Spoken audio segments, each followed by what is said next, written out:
ეროვნული ინტეგრაციის გაძლიერება საქართველოს პროექტის ფარგლებში, რომელსაც ახორციელებს გაეროს ასოციაცია. თელავის ახალგაზრდულ ცენტრში შექმნილია ახალგაზრდული ქსელი,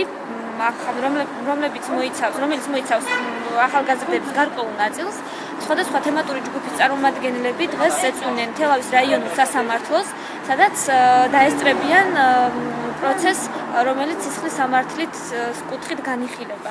გარდა ამისა, ბავშვები წარუდგებიან ამ ორგანოს მუშაკებს და გააცნობენ არსებულ პროექტს. დღეს ჩვენ გვაქვს შესაძლებლობა და დავესწროთ სასამართლოს ხსოვნას, რაც ძალიან კარგია და მოხარულია მიავის, ასევე ჩემი მეგობრების მოხარულები არიან.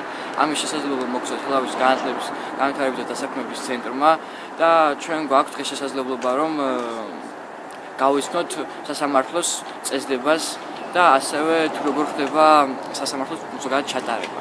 მოხარული ვარ, რომ საქართველოში ეროვნული ინტეგრაციის გაძლიერების პროგრამის ფარგლებში ახალგაზრდები ვიღებთ ესეთი საინტერესო ღონისძიებებში მონაწილეობას.